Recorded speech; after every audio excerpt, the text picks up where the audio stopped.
Dans Matthieu chapitre 18, verset 21, le Seigneur dit « Vous devez pardonner ». Mais Pierre pensait « Non, Seigneur, comment puis-je pardonner ? Seigneur, ne me donne pas un tel enseignement. Les hommes doivent être punis à l'aide de briques ou de pierres. Nous devons utiliser le bâton et l'épée. » Nous voyons comment Pierre s'ingère dans la marche du Seigneur. Notre Seigneur a dit à ses disciples à plusieurs reprises « Je dois mourir. Je suis venu dans le monde afin de mourir parce que c'est le seul chemin par lequel les pécheurs peuvent être sauvés. J'ai quitté le ciel pour donner ma vie volontairement pour tous les pécheurs. » Cependant, quand Pierre voyait tout le peuple entourant le Seigneur pour le prendre, il fut rempli de colère et prit une épée et coupa l'oreille du serviteur, du souverain sacrificateur. Et de nouveau le Seigneur l'a réprimandé. Pierre était une pierre rude et ne pouvait pas comprendre la pensée de Dieu. Sa vie fut pleine de faiblesse morale. Mais le Seigneur savait qu'un jour cette pierre rude deviendrait une pierre de jaspe précieuse. Nous sommes tous comme Pierre. Avant de venir au Seigneur Jésus-Christ, nous avions mauvais caractère, accomplissant toujours des choses stupides. Combien patiemment et avec amour le Seigneur nous réprimande, nous enseigne, jusqu'à ce que nous devenions aussi des pierres précieuses. En dépit de nos faillites, de nos défauts, de nos faiblesses, le Seigneur nous prend, et si nous lui obéissons simplement, il nous changera et nous transformera jusqu'à ce que nous devenions comme une pierre de jaspe brillante. Bien des années plus tard, Dieu réprimanda Pierre au travers de Paul, l'apôtre, lorsque Pierre refusa de manger avec les gentils, Galates 2, 11, 12. Nous aussi, nous recevons beaucoup de réprimandes au travers de nos vies. Les pierres précieuses ont supporté une chaleur extrême dans le sol pour devenir brillantes. Dieu nous demande de croire en sa parfaite volonté et de permettre aux épreuves qu'il peut envoyer d'accomplir sa volonté en nous.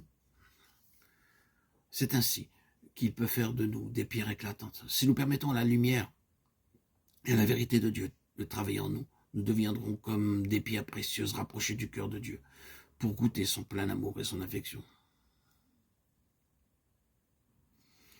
Dans Matthieu chapitre 16, Pierre confesse que le Seigneur Jésus-Christ est le Fils de Dieu. Mais lorsque le Seigneur lui dit qu'il doit souffrir et mourir,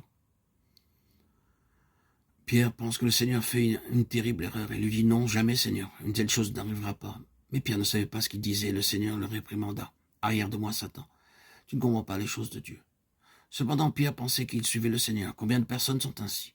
Elles ont fréquenté des séminaires bibliques, ont appris l'hébreu et le grec. Elles connaissent tout au sujet de Dieu. Elles professent marcher dans ses voies. Elles pensent même qu'elles savent beaucoup plus que ce que notre Seigneur fit. Et comme Pierre disent « Ô Seigneur, la croix n'est pas nécessaire, le sang n'est pas nécessaire. »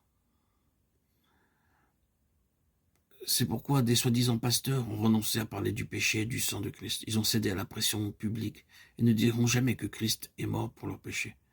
Mais le Seigneur dit « Arrière de moi, Satan, le Fils de l'homme doit souffrir. » C'est pour cela que je suis venu dans le monde.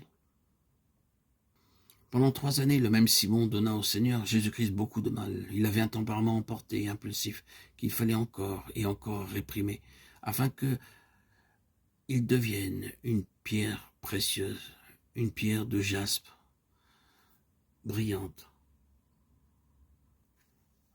une pierre précieuse et agréable à voir. Pierre, la pierre rugueuse, est devenue semblable à une précieuse pierre de jaspe lumineuse, brillante, par son obéissance, par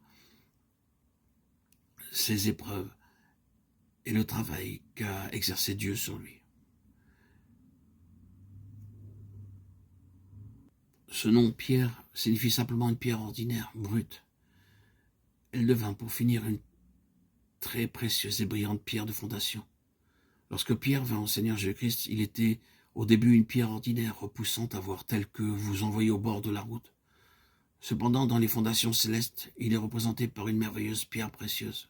Le premier fondement était de jaspe. Apocalypse 21, 19.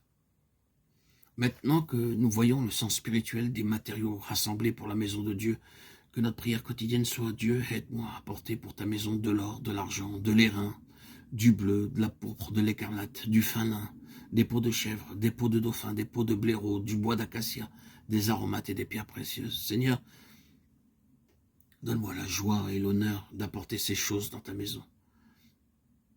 je veux prendre ma part dans la construction de ton habitation.